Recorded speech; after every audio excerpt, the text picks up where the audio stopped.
lost angel. Always beautiful. Always young. You always deliver. I owe you one.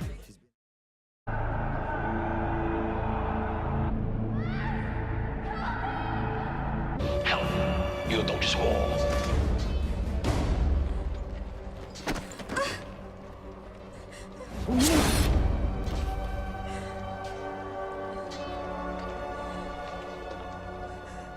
I've forgotten how beautiful you are.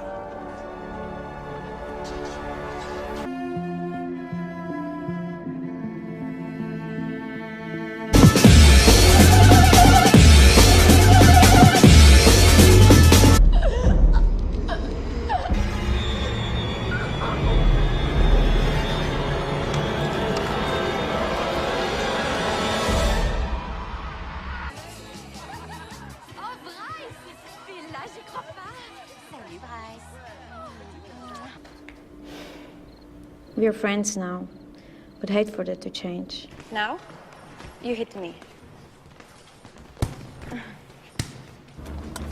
You know, turns me on.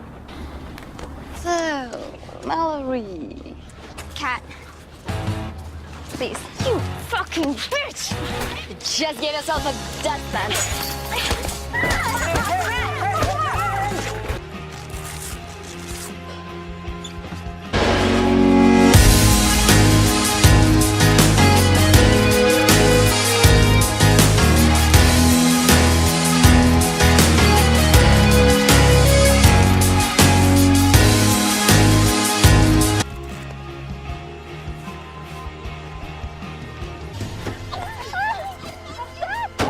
So, where are we going?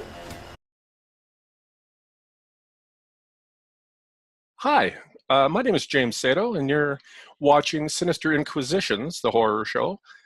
Joining us is, as always, my co-host Terry Sherwood, and joining us from London is actress, producer, writer, stunt person, Katrina Grey.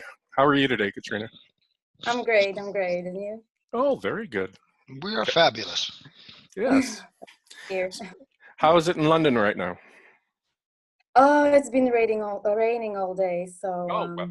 yeah, the typical British weather. So. Here too. Well, So. that's a surprise. Raining in the UK. Who would have thought? Yeah, that's exactly what I think. Yeah. So, what inspired you to become a member of the entertainment industry? What inspired me? Well, I think I was born that way because since I was a little girl, I always wanted to act.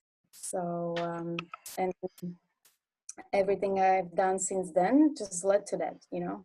Mm-hmm. So I started with theater, you know, local theater in my little city in Slovakia. And then later on, I continued with commercials, modeling, and then films and so on. And then now I'm producing my own stuff. Good. I was wondering where the accent was from. Czechoslovakia. Okay. Slovakia. Slovakia. Slovakia. Okay. Already Yeah, there's been a few changes in the world, Jim. Yes. Okay. Slovakia. Yeah. Where have I been? So tell us a bit about Slovakia, what it was like to grow up there and what you were like, what school was like, all that stuff. Tell us about you. Okay. So I was born in a little village with about 5,000 people. And so I grew up on, like, I would say a little farm. Mm-hmm. And so just a normal girl, basically, with big dreams, you know. Mm-hmm. And yeah, so I was doing in my free time. No, my parents wanted me to study. So I had to, you know, be one of the I had to have very good marks because my parents were very strict about that. But in my free time, I was doing performing arts like dance, music, theater, and so on. So I could do that after school. And when I was 16, I decided to join Rotary International exchange program, and I went to Mexico. And so I got this free scholarship to live and study in Mexico. And I was doing there musicals in Spanish. And after that, I was just traveling around. I was living sometime in US, in Hawaii for about a year, and then all around the world. And past 5 years, I was living in Thailand, where I was working, commercials and movies and stuff like that. But in general, growing up in Slovakia, it's a very small country, about 5 million people. And so it's very small market, everything is, like to be an actress in Slovakia, it's very difficult because it's just like every year, very few selected people can go to school to study acting. So I had to go a different way. I had to go outside in order to, get on with my dreams. So that's what I've done. Yeah, Wow. wow, and here you are in Sinister Inclinations. Well, your dream has come true. Yeah. So, yeah, that's good. So we had a chance to watch a couple of your films this week. Yeah. And Terry, you watched Ghost House. Okay. I took a view of Ghost House, and I started, but I didn't get all the way through of Hard Target 2. That one. Oh. So yeah, that one is action movie, but my role was more like a kind of girlfriend wifey. But in Ghost House, it was like proper horror. So Yeah. to be honest, I am a big fan of horror movies. It's like I grew up literally watching Alfred Hitchcock or the Tales from the Crypt. Mm-hmm. Oh, yeah. Yeah. That's my favorite. Like there's like no episode that I've ever missed. And X-Files, my parents would let me watch, but I always did. I was sneaking, under the table so I can watch with them. I love anything that is like sci-fi, horror, or fantasy. So that's Wow. my. Mm-hmm. And judging from your IMDb page, yeah, you do like science fiction and horror, that's for sure. Was there any particular... Go ahead, Terry. Yeah, you just took one of my questions away. I was going to say that you did an action film in Hard Target 2, and you wanted to get into more science fiction and horror. This is a good thing. Do you have anything else, an influence besides Alfred Hitchcock that you watched that you saw perhaps on some of your travels in the world? I think the biggest influence was a TV series Stargate. I would say Stargate. That's because it was another series that I grew up watching, and but when it comes to like idol and something that I really want to be one day, it's Resident Evil Mila Jovovich. Like she was my big time idol, and I love zombie movies, and I just wish I could be in some kind of scenario that I could, do step-by-step kind of thing, survival, what to do when the, invasion come, or some kind of infections is spreading the, or zombies or anything like that, So I would say the Resident Evil, all the movies, Mila Jovovich and the Stargate, and of course horror, because I just love the thriller out of it, and yeah, I just like anything that comes to, horror, zombies. I'm there. So for me, there's no affection for those as well. I like your character of Alice. She really kicks some ass. Yeah, it's a lot of fun. So yeah, I watched Locked Up. And that was filmed entirely in Thailand. Obviously. Yeah. Yeah. I found it interesting because it was almost a throwback. I love me some women in jail prison films, because it goes all the way back to, I don't know, the 70s for me, and I'm aging myself. But no, I found that typical of the genre, and surprisingly, nothing was held back in this day and age, which is nice. It had all the elements, that guys look for, you know, the nudity, the bitch fighting. Uh, I shouldn't say that. Women in unarmed combat. I imagine today that bitch fighting. I can't say that. I'm quite sure I can't say bitch fighting. So There goes the kids rating again on this show. I mean, I do like unarmed fighting in the movies for Mhm. some reason, and I just like the action around it, like something that you would not do in real life.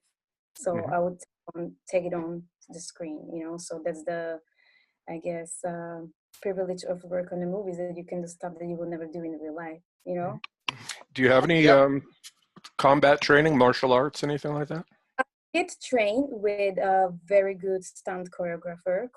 His name is Ron Smarnborg, Hmm. and he known for having a fight with Jackie Chan in Who Am I, and many other movies. Like I could be here all day to name all of them, but he's great. So with him, I was training, and he was preparing me for like all the action roles I've done, and definitely we worked. He worked with me on Daytime Nightmare as well. He was an action choreographer, because there's one of the scenes. I don't want to give away too much, but there is some action in it as well. And so he was a stunt choreographer, and also he had a role there. So and then we're definitely gonna work together in the future. Yeah. So Daytime Nightmare. Good. You're training to be a stunt woman.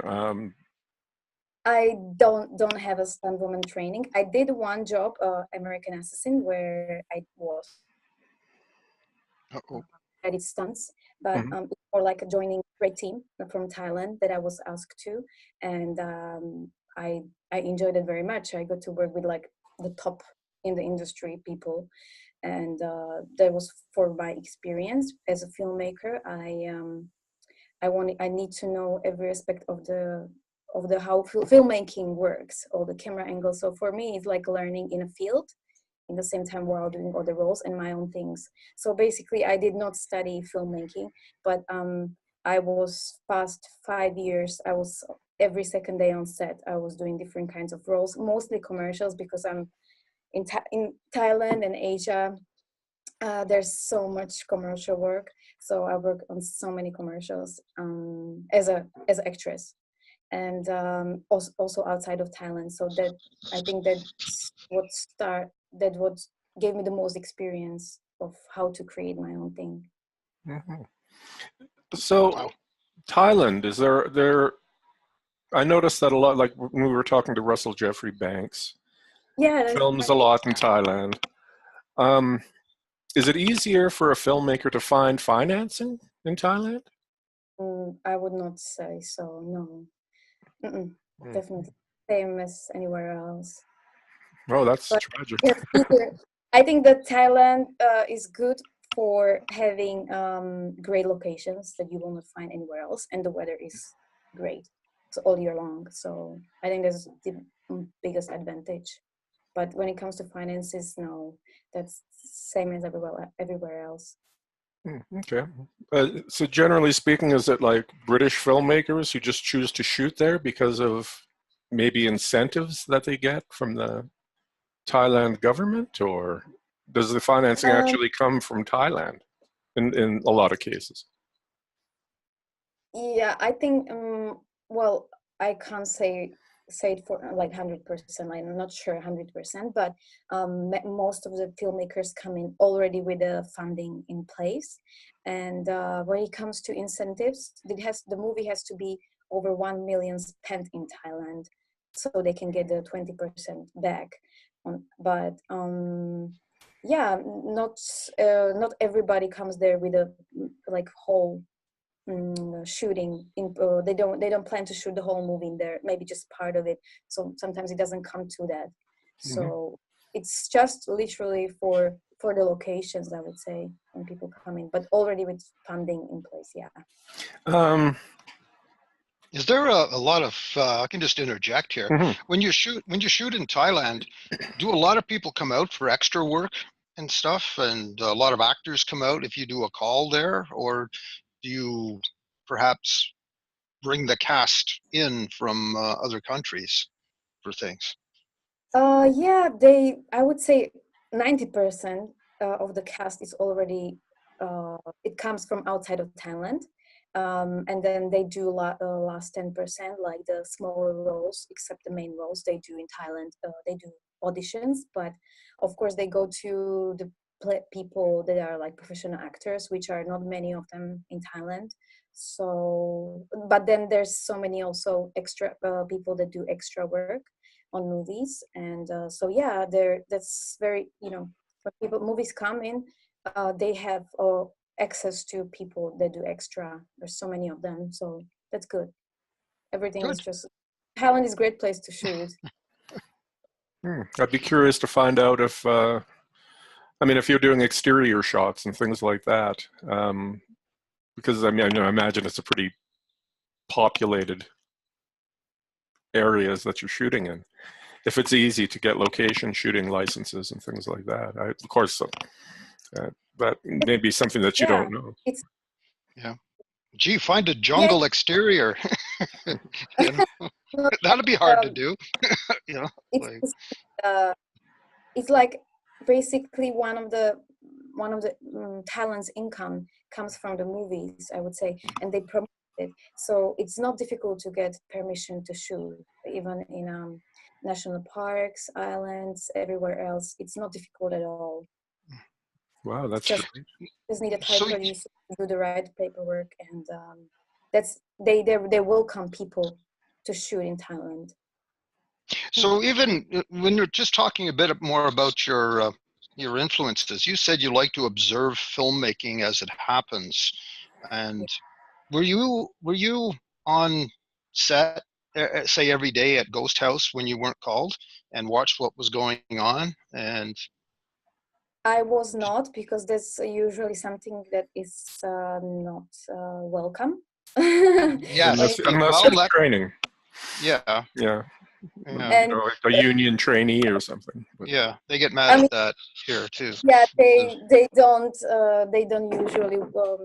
If there are too many people on set, can imagine chaos. So usually they call in people who are supposed to shoot on the day. But I did one of 5 years ago. I did one great job. Until now, it was like it was one of the reasons why I wanted to do my own movies, and became one of the reasons. I worked on the movie All I See Is You.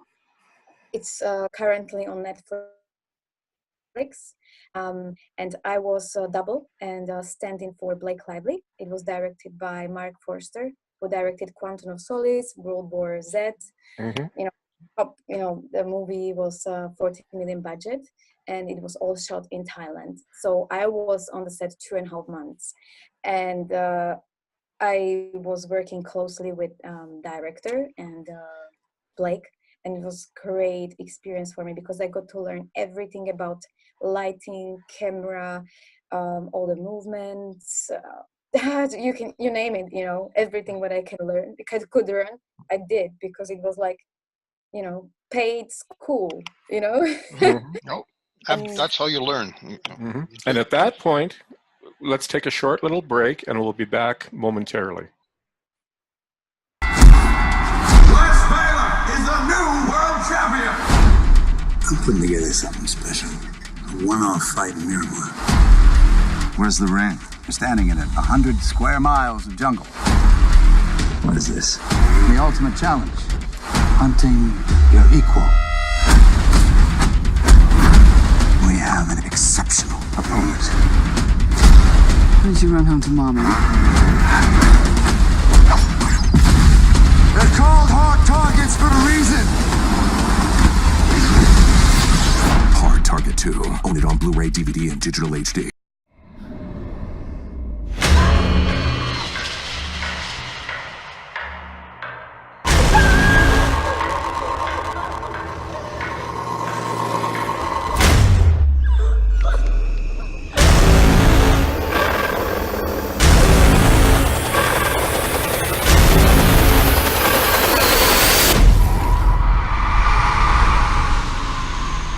Vacation's gonna be so amazing. Hello? love you. I love you too. Welcome to Thailand. Julia Marie Richardson, will you be my wife? Yes, yes. You two should be toasted. Besides, we've been around a while. Sure we can help? We would love to. I know somewhere where the four of us can go where it will blow your mind. This is incredible. What is this place? It's Ghost House Graveyard. The townies are too scared to destroy him. So all the ghost houses end up here.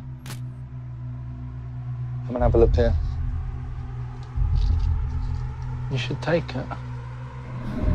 Souvenir for your journey. Hey!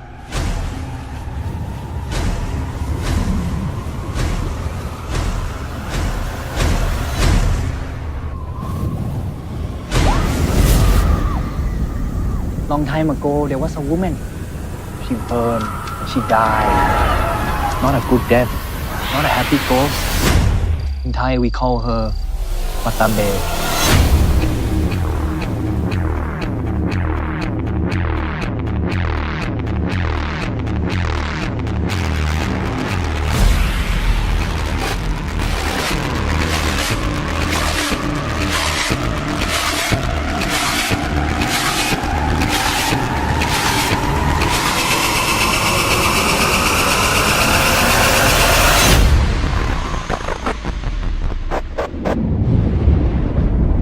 If you disturb the ghost house, she will come for you. Hi, welcome back to Sinister Inquisitions. Now, you were just telling us you were observing, a great director. Yeah. So, which brings me to my next question. Daytime Nightmare. Daytime Nightmare, yes. You wrote and directed it. And how was that? Yeah. it was great. I mean, that I felt I am ready to do my own things. And I think the biggest trigger why it happened this year, my script that came to life, is that I was doing this audition. I want to tell you the whole story. Yeah. Okay, tell the whole story. Sure. I mean, we'd be interested in how you came up with the script, pre-production, production, and post-production. I'll tell you all the details. But don't tell us the whole story, though, because we want people to see the film. Yeah. No, I can't give away the story, definitely. Yeah. So basically, I was auditioning for Strike Back and for one of the main roles for upcoming seasons, and I did not get it. And I really liked that role, and I was like, I think I'm ready now to do my own things. And that was in January, end of January. And I had this script. I already wrote one script called Soulless, but I didn't feel like I'm ready to produce that one.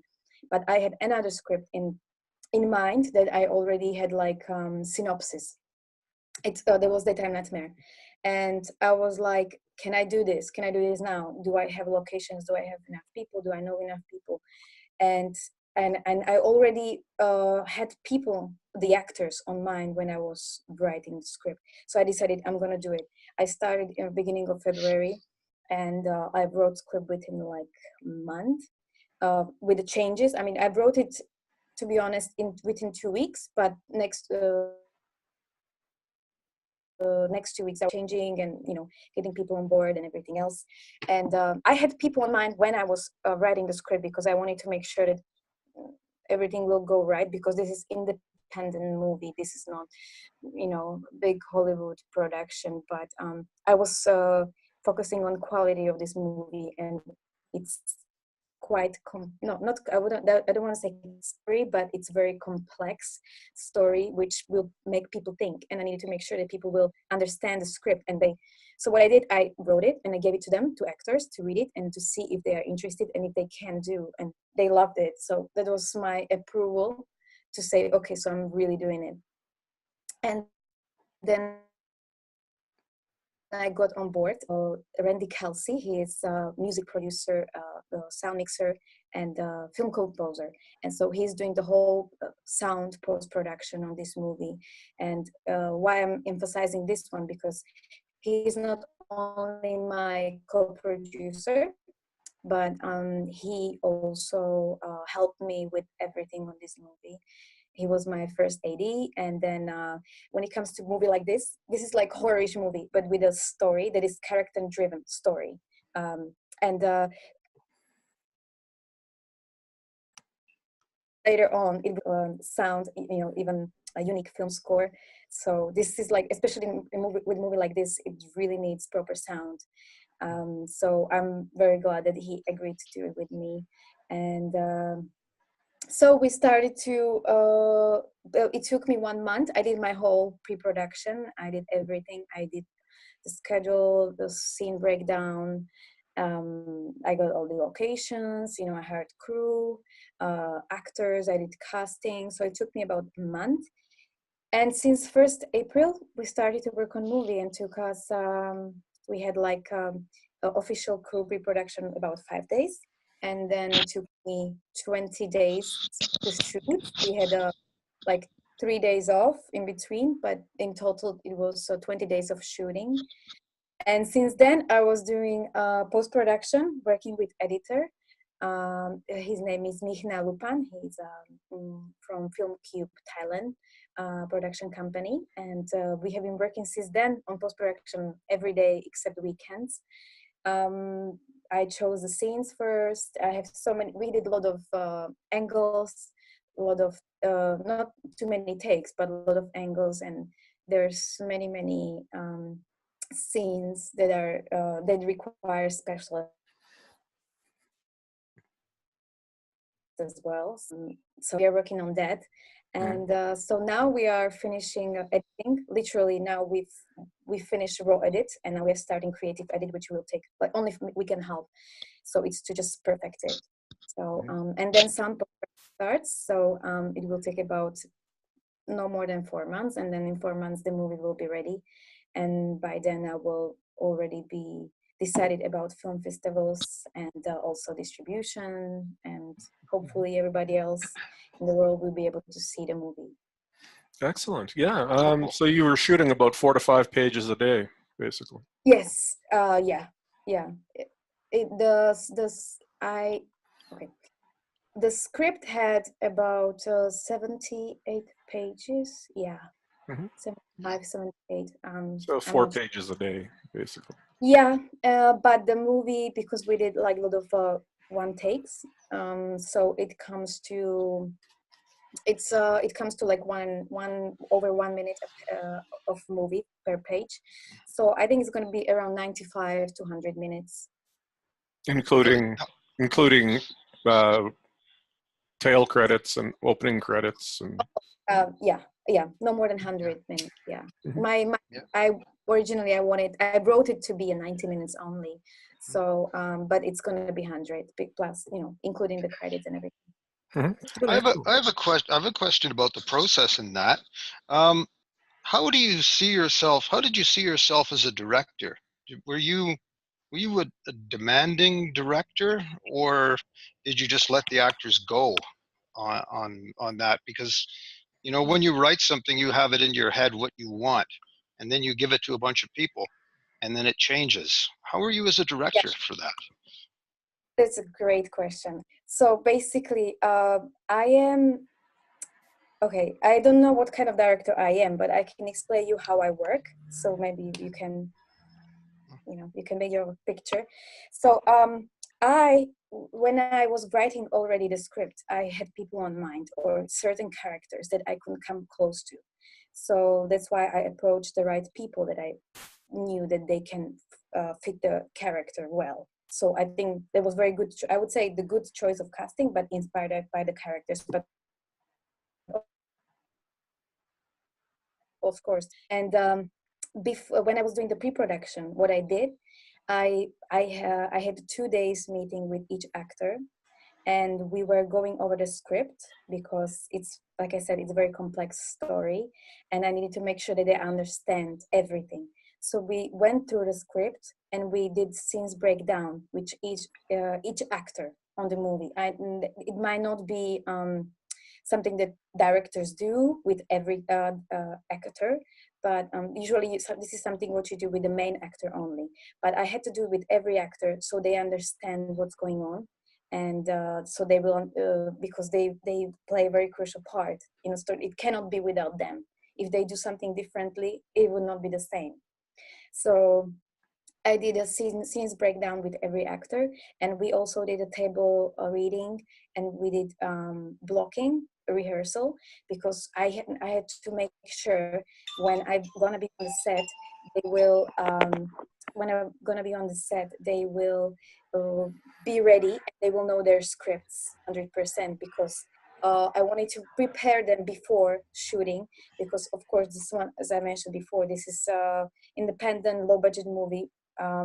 But I had to do it. The schedule was a little bit tight, so I did not have that much space for mistakes or extra days of shooting, and there was actually 2 extra days of shooting that I did not plan, but that was included in 20 days. So I did rehearsals with them. We broke down the script. We understood the characters. We talked about the characters with all of them. And I knew before we started to shoot that they all knew what scene is it like. I explained them the locations, so they knew what they were supposed to do. When character, location, script, they were ready. So when we're shooting, that was, for me, I was doing the same thing with myself as a character before. So I had like 5 days, just me and just Lucy, to break down the whole script. And I did notes for myself. I had a script where I had notes for myself as an actress before every scene, because when you shoot a scene or during the day, you can shoot 3 or 4 different scenes from 3 different times in the movie. So I had my notes, and I also had different color notes for the actors. So when we started to shoot, I know it might sound very complicated, but actually it was very easy, because before every scene I looked at my notes and I looked at their notes, that was different color in my script. And so basically my script was my Bible, and I remembered fast what I meant in that time, because you're tied on shooting, you're tied on schedule, and there's no time to just sit down and think what you're going to do next. I had everything prepared before, so for me, one look and I knew what I have to do. And that's why we did quickly. We set up the scene, everything was as it should be, and we were ready to shoot it and rock and roll.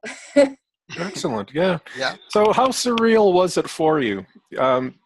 As you say, when you're writing, you're picturing everything in your head. You've got certain individuals that you're playing it out in your mind.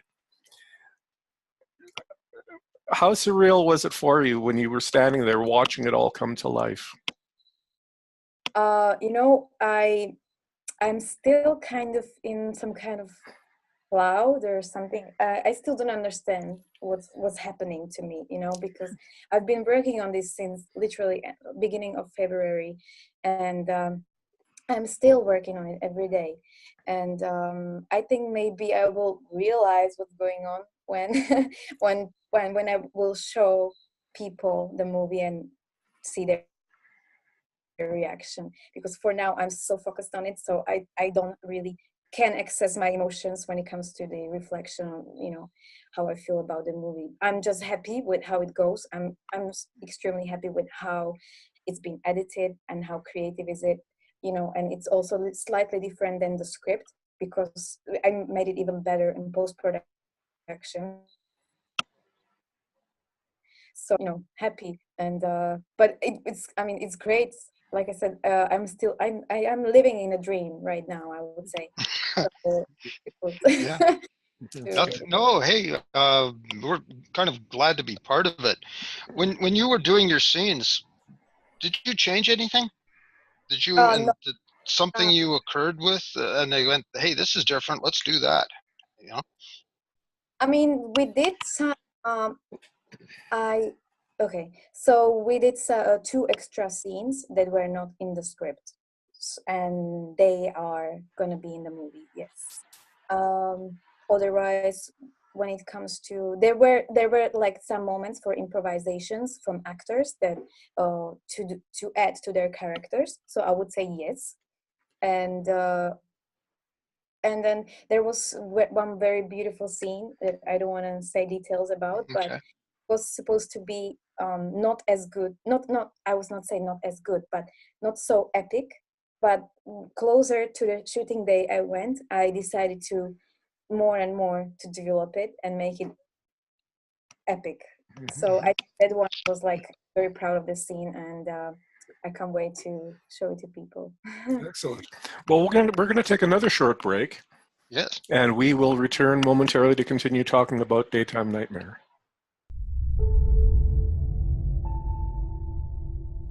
Here, we don't forgive, and we don't forget either. Loser!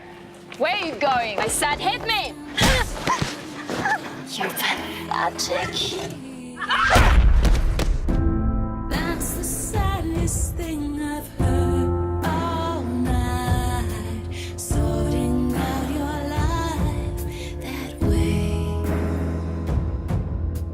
And all the good things. This place was built for fighting and gambling. I'm not a fighter. If you win, you can go free. Get stronger, tougher. If you talk, they will kill you and whoever you told. Somebody has to stop this madness. I want you to kill her. Consider her dead. I'm gonna enjoy this. Sometimes you need to feel something good in here. Fight!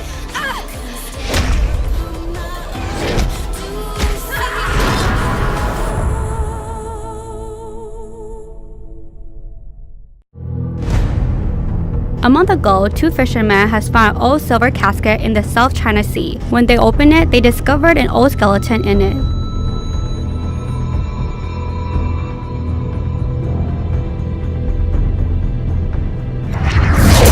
The coffin's gone. The skeleton's gone. I'm almost certain that that missing skeleton is that fearsome, legendary vampire. How can that be? I hate all human beings, and especially police.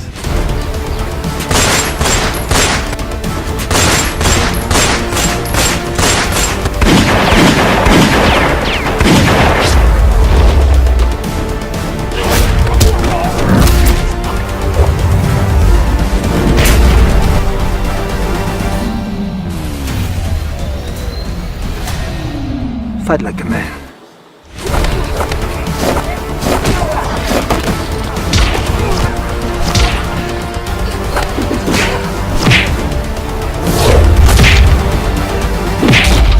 Destroy my life, and now I have nothing.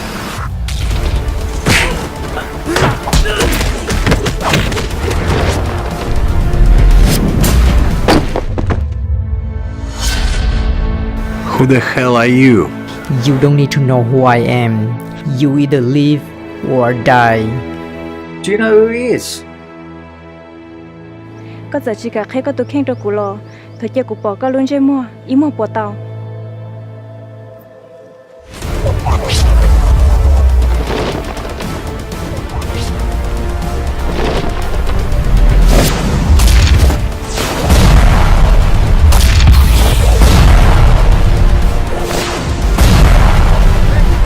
It doesn't matter. He's a vampire.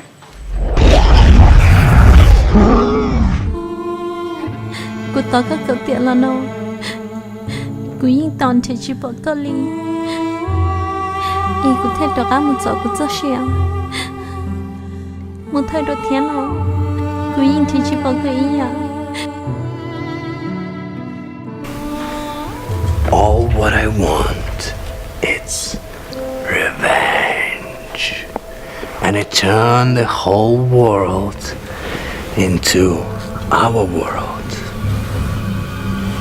The world of vampire. Hi, welcome back to Sinister Inquisitions, the horror show. We continue on with Katrina Grey, and we've been discussing her first directorial effort, Daytime Nightmare. So let me ask you this. You had a vision in your mind as the writer of what you wanted. What did your cinematographer, Jan Frame, bring to it? Did he, was he able to capture exactly what you wanted, or did he sometimes, add to the experience? Yes, he was helping me a lot when it came to shooting. All I can say is that I was very happy how everything, all the scenes came together, because he is very flexible kind of person. And any moment we had a lot of, like, when we were shooting, on the boat, let's say, it was not easy, but there was no problem for him to do any kind of shot or scene or anything. And he gave it he gave life to my script in a way that I imagined. And I'm just extremely happy, and it came out very well, very well. Excellent. So any amusing anecdotes you can share with us, filming, anything like that? Oh An God, anecdote. I wish I could think of something. Oh, there are many, but damn it. Is there any bloopers? Often in serious film, you'd be doing a serious subject matter film, and then somebody will, like, piece of scenery will fall, and everybody has a laugh. Was there anything like that? Blooper. There were, but I can say one thing that didn't go out well. Maybe, like, basically, in every movie there is a blood, right? Mm-hmm. So basically, we bought wrong blood, and this one was for clothes. So, and I had to have it on my skin. So I did have it on my skin, and then I had to do other scenes, but I couldn't take it off. So we had to cover it, a large portion of the skin. We had to do. I was scrubbing my skin for like 3 days to just get it out, to take it off. But we couldn't switch around the scenes. It just was not possible because of the location. So it was difficult, but we made it through. So yeah, never put blood on your skin that is supposed to be on the clothes only, because it doesn't go away even with alcohol, or you can try anything. But, alcohol. Yeah, we tried everything. Alcohol, because that's the only thing, take it off, like pure one from pharmacy. I'd be curious to know what formula your effects person used for the blood. Maybe it was real, Jim. The typical, what you use in movies, usually you make a dark coffee, black coffee. Mm-hmm. Oh yeah. And then red food coloring and honey, or oil instead of honey. Wow. So the blood will be like a dark and slightly runny, not too much. And yeah, I think every effects person uses a little different formula. It is one, yeah. Yeah. I have a question. I have a question about the process again. Did you? What was the first scene you shot? The first day when you walked in. What was the first scene you shot? We shot basically scene that is in the middle of the movie with all the actors together in a house. Yeah. Mm-hmm. And how did it feel when you walked on your set for the first time as a director? Well, as a person who's in the film, like. I was very confident when it came to the shooting. I was not scared, which I was very surprised, because when you do something that is new to you, people are nervous, right? And it was my first time and first day ever. But I don't know, I was not expecting to be. I was expecting from myself to be nervous, but I was not, because I think I was so prepared, and there was nothing that I was not prepared for. Like, I was prepared for mistakes, I was prepared for big stuff, I knew everything by memory. Like, let me tell you, I knew all my schedule. I knew all the scenes. I knew even all the actors, what they're supposed to wear in every scene. Like, I knew it by memory. Like, there's no question you would, if you ask me any question about a movie, I would be able to respond to you. Even crew were coming to me and asking me questions all the time, and I just had a right away answer. So I knew that there was no mistake I could make. And I was not worried because I knew that actors are prepared. Everything was in place. We had all equipment. Everything was there. So what would be the worst case that would happen, right? So we would have extra few days of shooting. So, and it did happen, but we were just switching things around.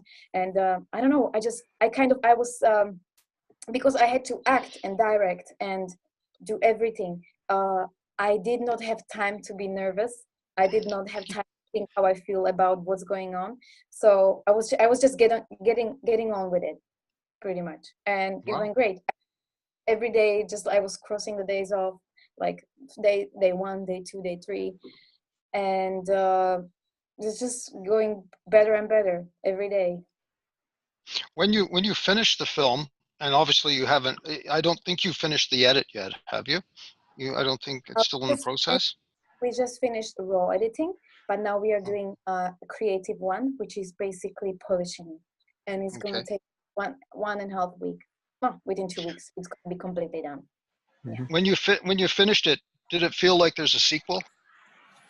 There's Sequel? another part to the story. Yeah, there's another part to this story. I mean, it's written to be a sequel, but it can be because as you know, a horror lover, I like to keep things open. So definitely it can be a sequel. Yeah, who would have thought monsters do rise from the dead, so to speak? So you're heavily involved with the edit? Me? Like, Yes. are you there every day looking at it? And well, we are working with editor. Like first month, we were working together in office, and since we are working through TeamViewer, and editing together every day. Good. Is there any areas where you wish, geez, I would have got better coverage, or I should have? Yeah. I mean, there were a few of the scenes. I did angles, yes, definitely. Yeah, it's a excruciating process sometimes, and and as long as you've got a good editor, definitely. He's the best. He can save it in any moment, everything. So. Well, you can say his name. Let everybody know. Yeah. Lupan. Ah, okay, good. You know, we actually didn't ask this question before. Can you give us a plot of the movie? Yes. What it's about? But don't give the ending. Okay. What's it about? Yeah. So Lucy's life changes when her own mind turns against her, and her nightmares become her daymares. So we are dealing here with lots of nightmares. Okay. Is this personal experience? Is this personal experience? Yes. Yeah. A lot of basically I have very vivid dreams, or call it nightmares, more like. Right. Yeah, that's right. What you know. That's. Yeah, exactly. I'm just wondering. Yeah. I think everybody's taking pieces of themselves and putting on, writing down. When it comes to writer, you have to, because you either you get inspired by other people or their lives or your own, and you mix it together. It's not like I didn't write like my life story. It's not my biography or anything, but I got heavily inspired by myself and my nightmares, and I turned it into a script, in something good, something that people consider maybe bad, but that's the truth. I was all my life having nightmares every day. So, and I remember them all. And they're great stories. I usually very often have nightmares about zombie apocalypse. So in my hometown, the 5,000 little village, and zombie apocalypse, and I'm thinking of what to do first. Zombie come to the house, and then I'm going to try to save my parents, my friends, try to find shelter. And we have this prison in my city. So basically, I'm trying to get there, kill all the zombies, get in, make some kind of shelter and look for people, survivors, and get guns. And so basically the whole story. And it's a great script already. It can be great script. I mean, it's been done before, but you can always make it different, better. And I have lots of dreams. Sometimes they're more fantasy, sometimes they're more realistic. And so I got inspired by my own life. So that's why this movie, Daytime Nightmare, it's very personal to me, because when people will watch it, they will know me, they will get to know me as a person, because I everything what is in the script, it's from my head, it's inspired by my life, it's from I'm just like a normal person as everybody else, but I'm the way why I wanted to do as my first movie, the reason why I wanted to do this movie as my first movie is because I want people to relate to something that can be in their own lives as well, because this is not only in the life of Lucy, but I'm sure that people when they will watch it, they will find piece of themselves in the movie as well, because that's the way I wanted it, and they will get to know me as a person. It's very personal to me, since I was not only directing it, I'm the main actress, but also everything when it comes to post-production, everything was my decision. There's nobody else that was deciding about the scenes, editing, even music. So they will know exactly how my brain works, my creativity. So there's no better project that I could start with than Daytime Nightmare. When it comes down to it, when it came to writing the script, was it something that you pondered, or did it just hit you like a bolt of lightning that, bang? It was, as we say in Slovakia, it was like cutting as the butter with a hot knife. It's just one switch. Easy. Okay, well, that's good. I had a similar experience with the screenplay I produced for Blood Mania. So, a butter with a hot knife. That sounds like a Dario Argento film. Yeah, that would fit. House of Whipcord. Double feature. Yeah, with So, I don't know if this is a spoiler or not, Katrina. No. Are you relying on practical effects, or will it be a lot of CGI? There's not much CGI. It's like in a program, practical effects, and there will be some CGI in like 3 or 4 scenes, so where it's needed. But there's no necessary to do too much CGI. This is not sci-fi, so but there will be some, definitely. Good. I love practical blood effects. It's more fun on set. He hangs out at the supermarket near the butcher. Yeah. So seeing as it was an independent, as you say, low budget film, at the end of the day when you're finished, were you one of the ones cleaning up the blood and everything else? We all worked as a team, and everybody was helping, so I couldn't wish for better team. We were all working together as the whole, from the day one until the end. We were together in it, so everybody was helping. Yeah, we did 4 segments for my film, and they ran about they were supposed to only run 10 days per segment, and I think during every shoot I mopped up more blood. I've actually got pictures on Facebook of a mop and just this pile of blood going, well, You know, remind me next time to hire somebody to do this for me. You know. You should have a celebrity mop guy or mop woman. You know, like my goodness, it's just pick somebody. Oh, here's Peter Cushing's come back from the dead to CGI him as the mop person or something. Okay, so by the end of this year, will we see Daytime Nightmare? I hope so. Good. Definitely, that's the plan. Okay. Yeah.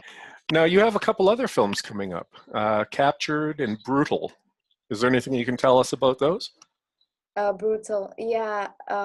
In Captured, I had just very small cameo, and in Brutal, I had 2 or 3 scenes. So that's also independent movie from Japan, and yeah. So now that's now in post production. It's very brutal, bloody and brutal. Oh, okay, yeah. Because I believe I read the synopsis of it, and yeah, I have a personal affection because I'm Japanese, but I'm looking forward to seeing that as well.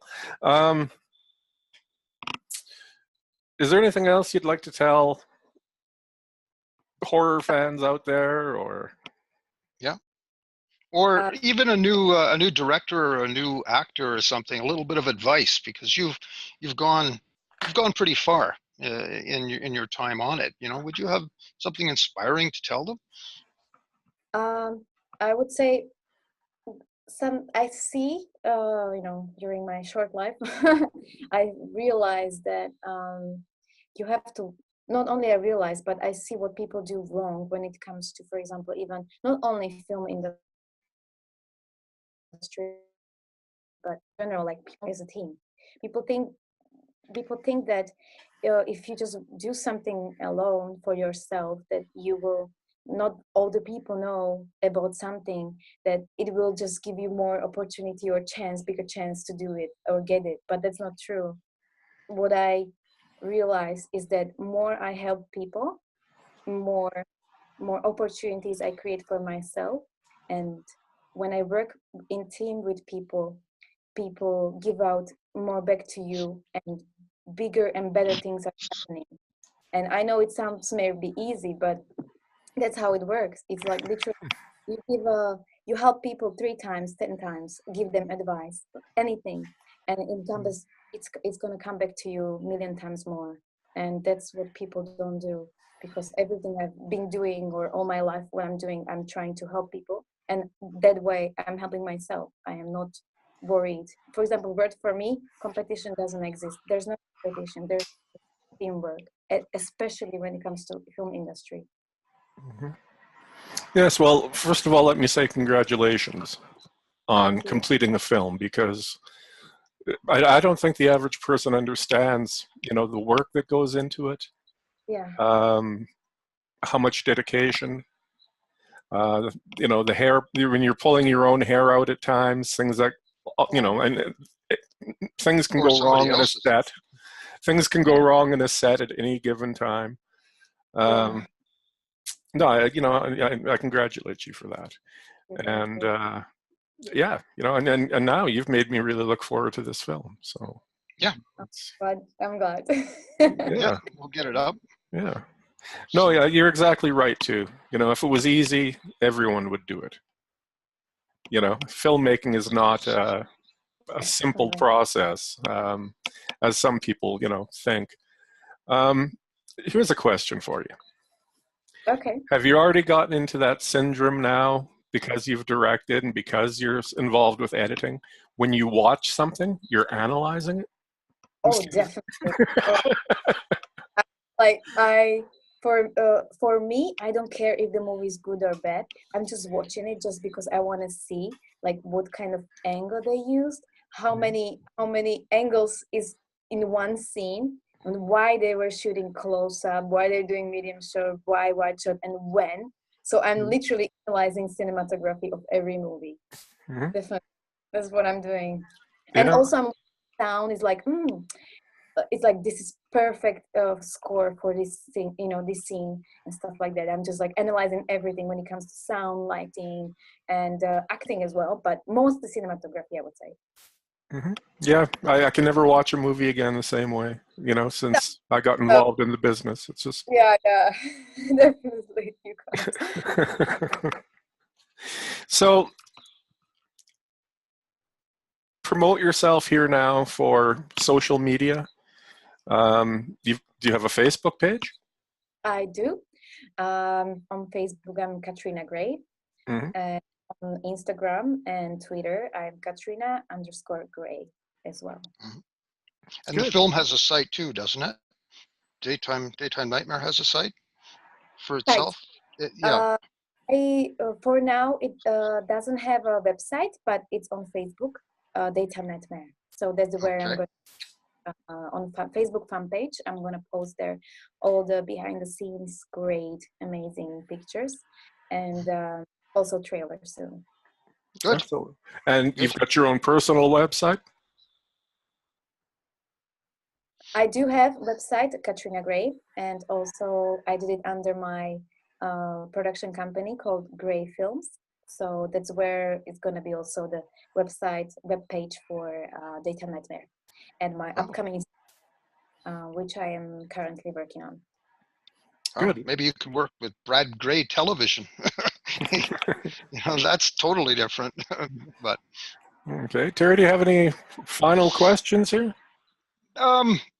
It's interesting. All the people that we meet when we talk about horror films and everything, and the horror business and everything, they're always so cheerful, and they're always so happy, and they're always so effervescent and everything. And this, I congratulate you, because a lot of people characterize directors and everything as living in caves and looking at very strange images and everything.